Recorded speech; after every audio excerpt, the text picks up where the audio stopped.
Well, Wyoming is going to be represented for the first time on the Beyond the Flags podcast, as we're going to talk to Bart Taylor about his journey through racing, how it got started, its unique start to racing, and his success that he's had, especially at Sheridan Speedway, where he's the defending track champion in the Freeze and Performance IMCA Modifieds. That is coming up next on the Beyond the Flags podcast. But before we get to the interview, make sure wherever you're listening or watching from, you hit the like button and subscribe so that you don't miss out on future episodes.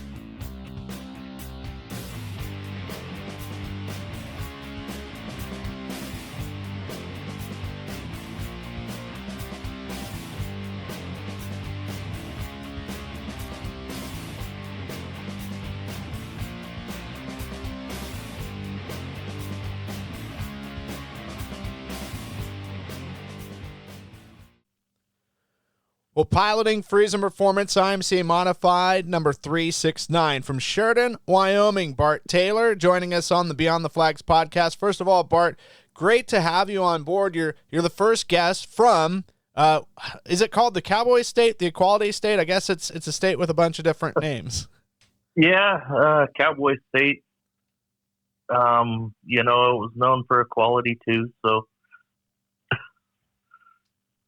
Well, I also gotta send you a bunch of praise too for helping me in my dilemma last week when I was stuck in some wild and western weather conditions in Gillette, and you were the only guy that I really kind of knew in that part of Wyoming, and you were able to just say, hey, just if I were you, I would just go through it, and that's what we did, and we ended up hitting some dry conditions eventually.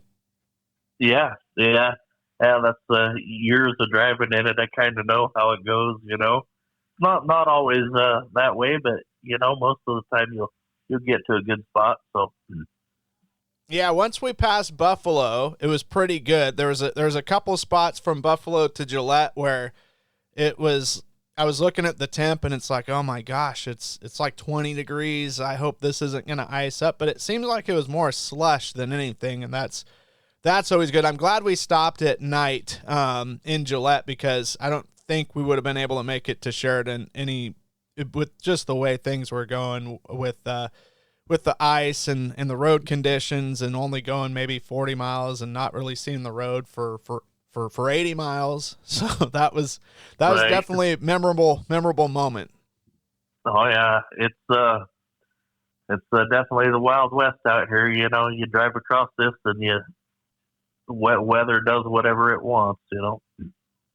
Well, let's get to your racing story. Obviously, you've had some success in the Sheridan area. You're a 3-time champion there with the IMCA Modifieds, including last year, and a former Wyoming state champion as well.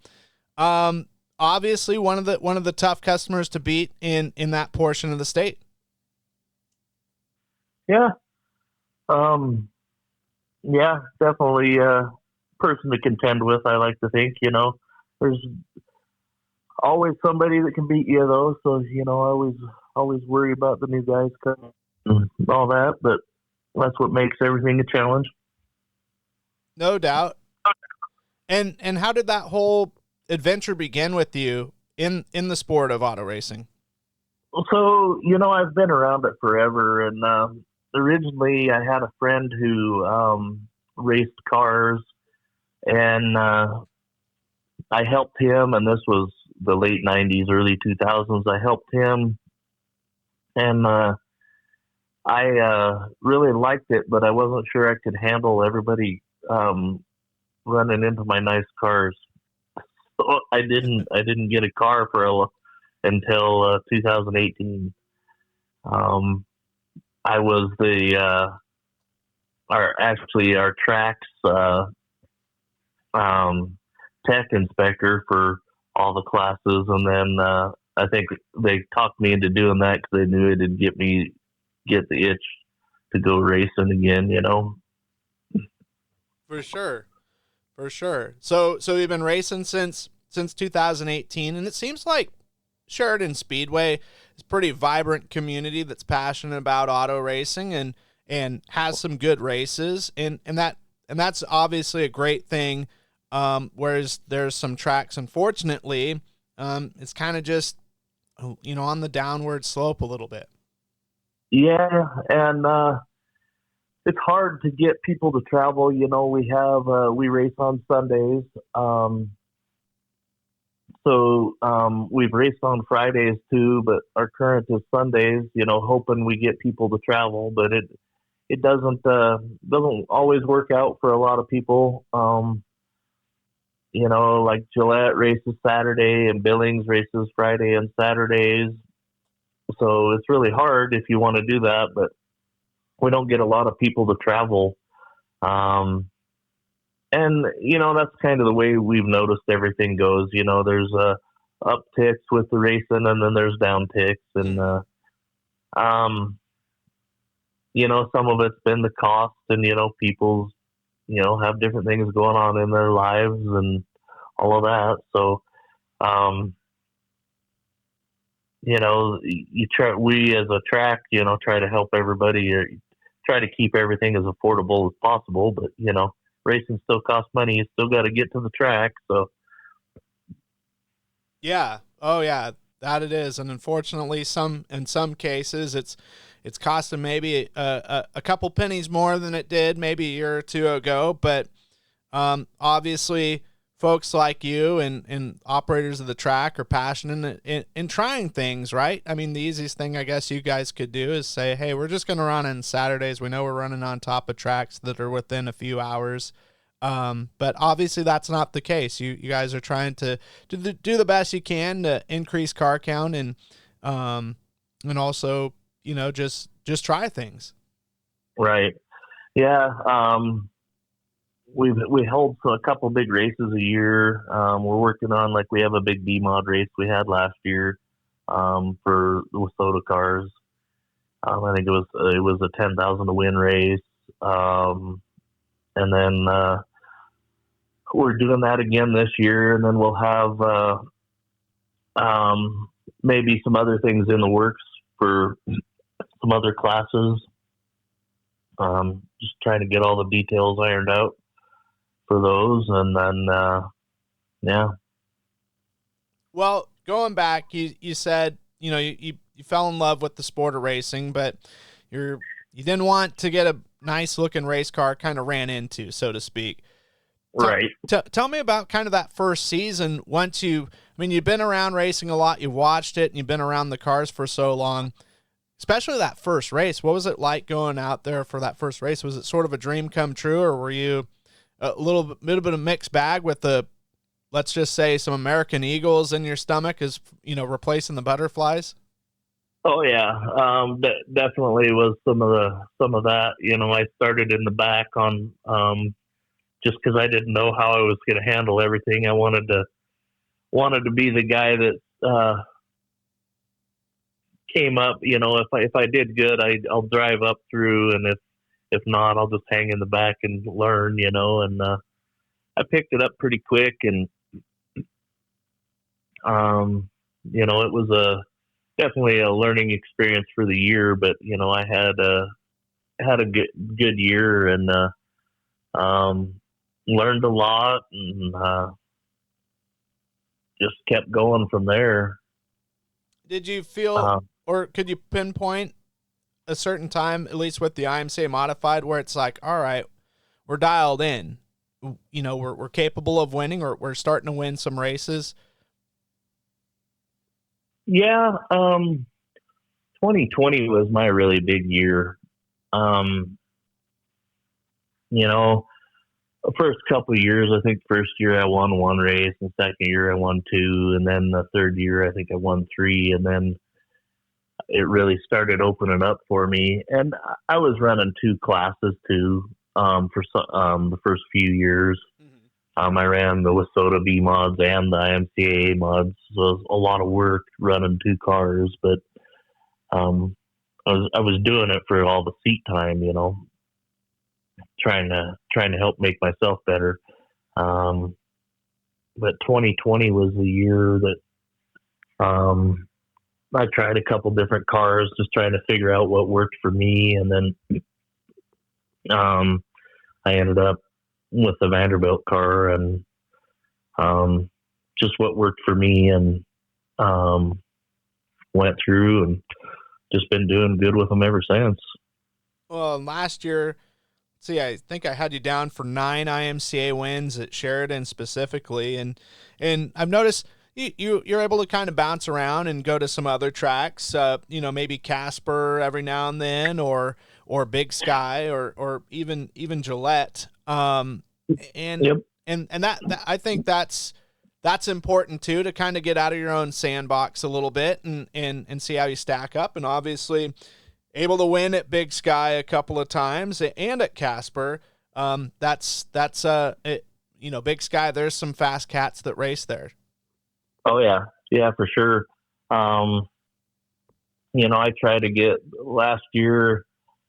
I had my kid a bunch, so I just didn't travel as much, but like this summer, I'm going to try to head out on the road a bit more, and try to get a bunch more racing in. I just think that makes you kind of see where you stack up with everybody else, and then it makes you better when you come home too. And would you say that all the tracks there, some of the ones we've mentioned, they race quite a bit different, or are they comparable in any sort of way? Most of them are comparable. Our dirt is a lot different than we end up with, like I've been back in Britt and a bunch of tracks out there in Iowa, and they're saying, oh, it's going to be dry slick. And well, my idea of dry slick is like what you drove on a bunch, Yeah.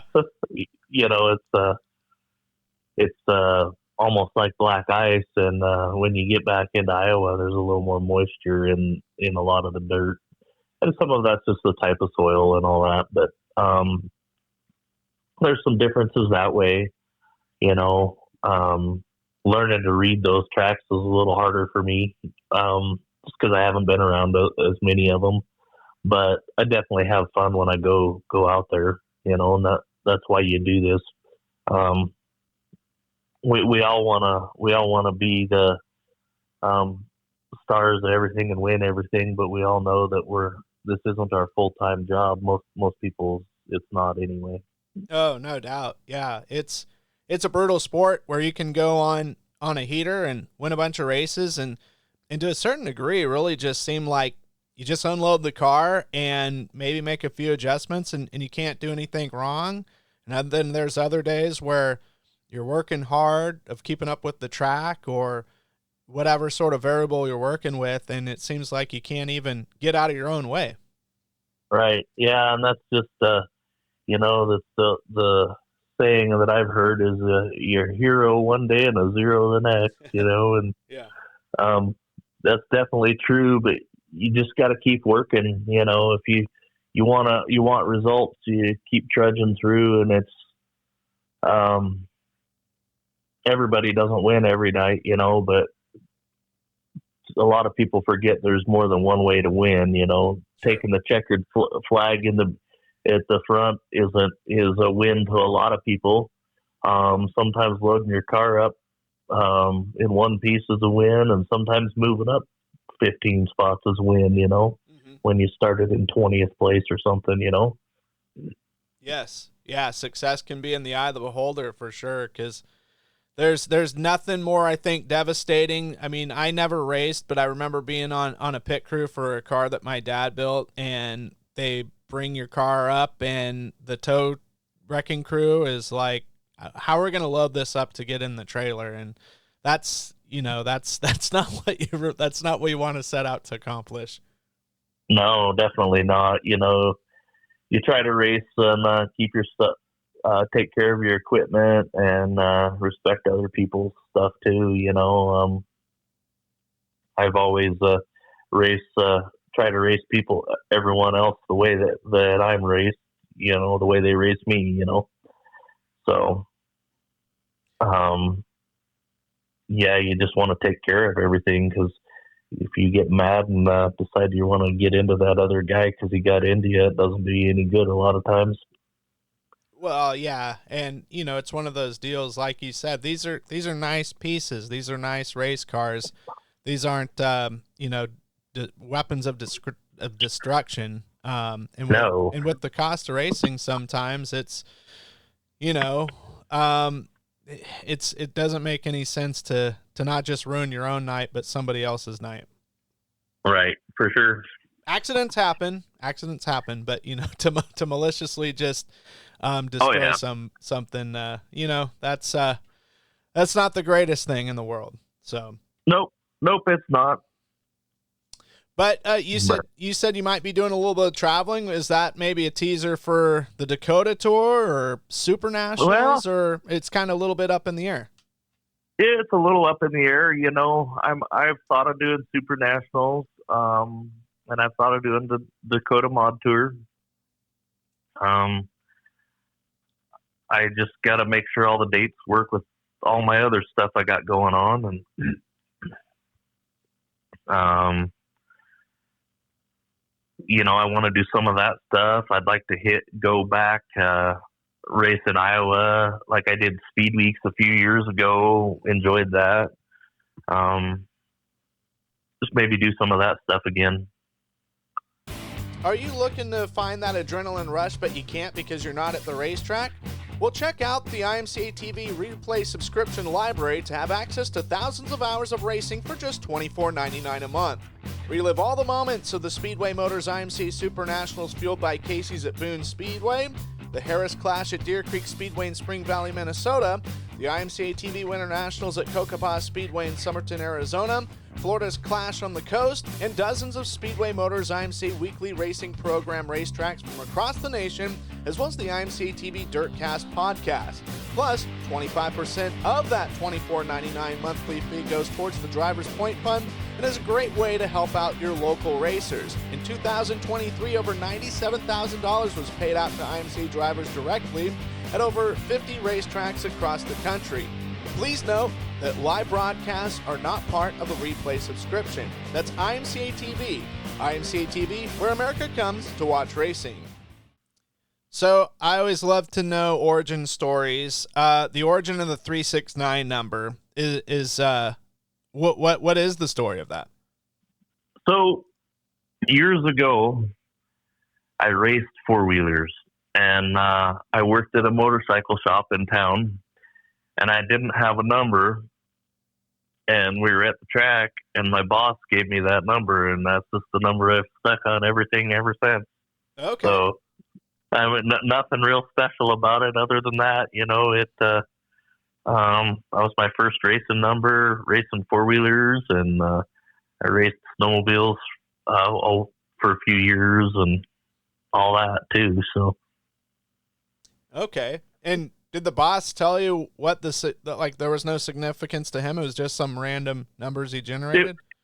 It was a number that was on a number plate, and I just stuck it on. Oh, okay. Yeah. That's literally it. Simplicity wins, right? Right. I thought about changing it, but then I'm like, I don't know what I'd change it to, Sure, yeah. No, exactly. Not many people that have that number at all, so. Yeah. Hey, it's unique and it's your number, right? Right. So I didn't have the pleasure of stopping in Sheridan, but I got the pleasure of driving through it. For folks that have never been in that part of the country, what would you say are some cool things to see or do in Sheridan or even the surrounding areas? Well, like we have King Ropes. They make ropes for all the cowboy guys, Mm-hmm. That's a big store that anybody who's around any of the Western stuff knows. We have the Bradford Britain Museum. There's some stuff north of us, like the Custer's Last Stand. Buffalo Bill has there was a place that he owned here that's a restaurant now. It's on the way to Cody. You can Mm-hmm. come through here and go over the mountain and go to Cody and Yellowstone. We've got a big rodeo in the summer. It's the Wyo Rodeo. It's kind of big, like Cheyenne Frontier Days. The biggest thing is outdoor recreation around here. I mean, if you want to go fly fishing or just go drive side-by-sides up on the mountain. I mean, from my house, I can drive 45 minutes in almost any direction and be away from everybody. Sure. So it's kind of anybody who's kind of outdoorsy or likes recreation stuff, you can definitely do a lot of it around here. No doubt. Yeah, I was noticing, my fiance, we were noticing we got into Wyoming, and it's like, holy smokes, if we break down or if we get stuck here on I-90, I think we're going to be in some pretty treacherous waters here, because there ain't a lot of people that are going the opposite way on I-90, and there ain't a lot of people passing us or we're passing. So, right. That's why I was telling you when you were traveling to go in the morning, because you're more likely to have a lot more vehicles sure. out than you were in the afternoon. Sure, yeah. Because you have everybody going to work and stuff. And, in the night, in the evenings, everybody kind of knows that if it's snowing and stuff, they're probably not out on the roads, Yes, yeah, and it ended up being there's quite a few people on the roads, and just kind of like a racetrack, running it in to a dry spot, so we weren't on that slush slash snowpack that we were traveling on. Yeah, for sure. And I got a chance to let's see, was that back in 2016? Go to the Little Bighorn battlefield. Pretty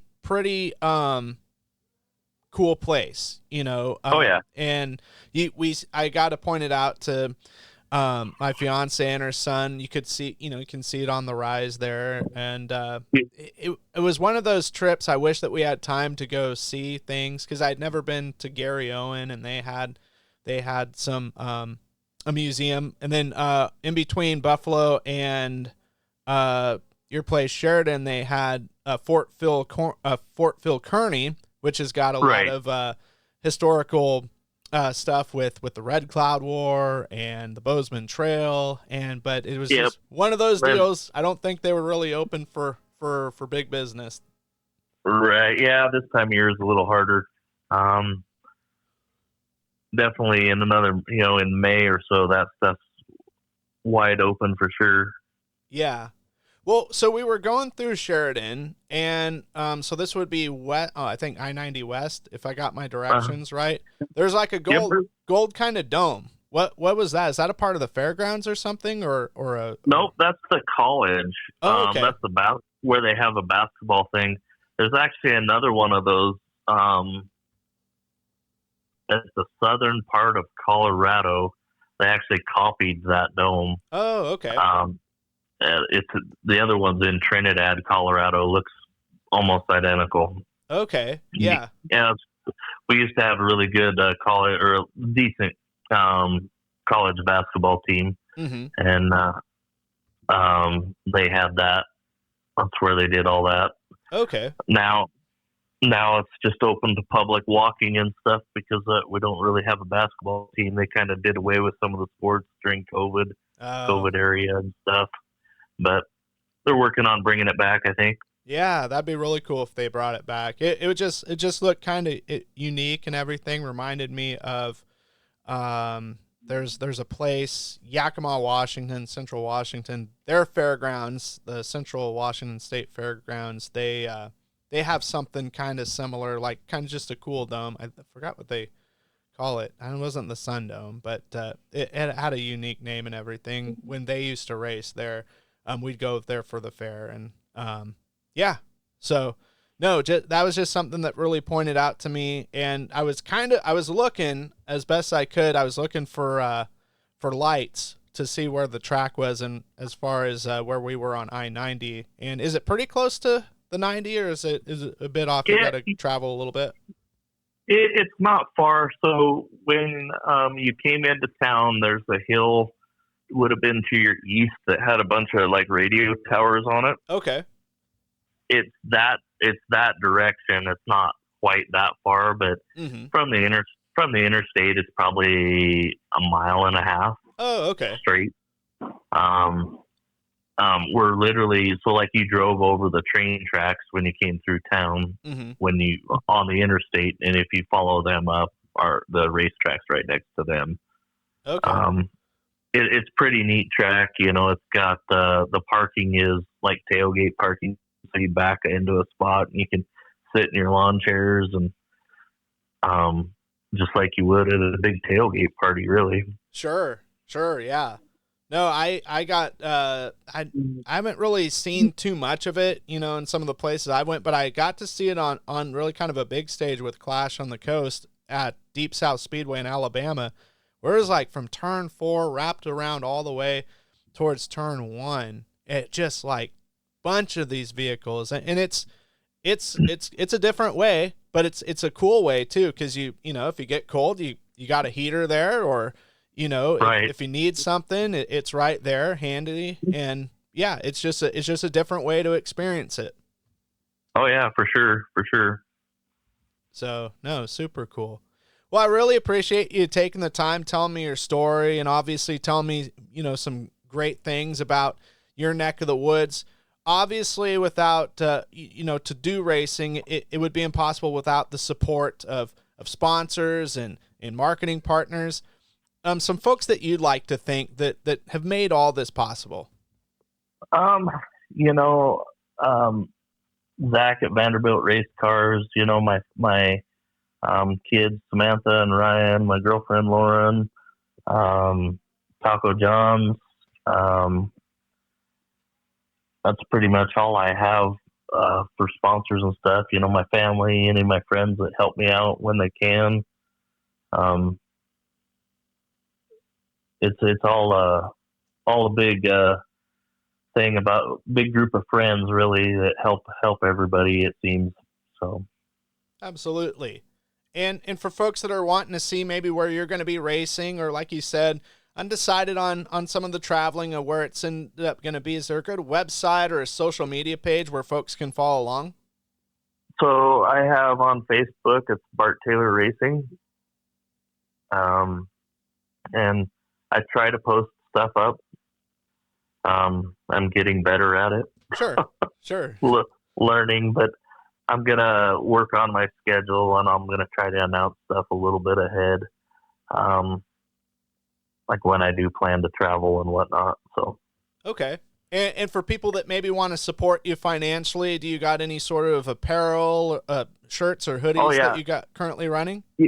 Yeah, I do have, I have hats, and then I also have t-shirts.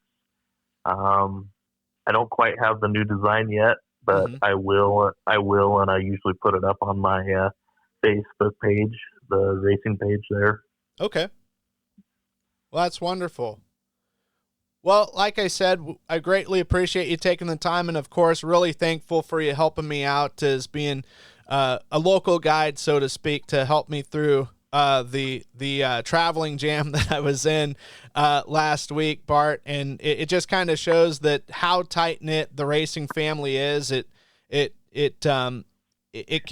super close. You know, it can get divisive sometimes, but at the end of the day, it's you know, super, super tight, and everybody's out there to help people in need. And I greatly appreciate it, and I will forever remember it as well. Yeah, not a problem.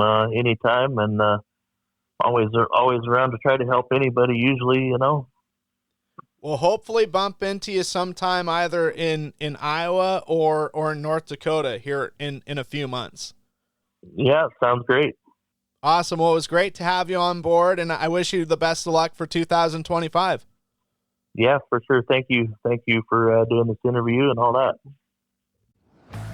Well, race fans, that does it for this interview. We hope you enjoyed it, and we hope that you continue to enjoy these upcoming interviews. We appreciate it if you would like and subscribe wherever you're listening, whether it's on Spotify, iTunes, YouTube, wherever it's at. Give us a like and give us a subscription so that we can deliver more of these great interviews to you for your listening pleasure. In the meantime, wherever we're at, wherever you're listening, we hope you have a great rest of your day and a pleasant evening, and we will see you soon here at Highside Racing Promotions.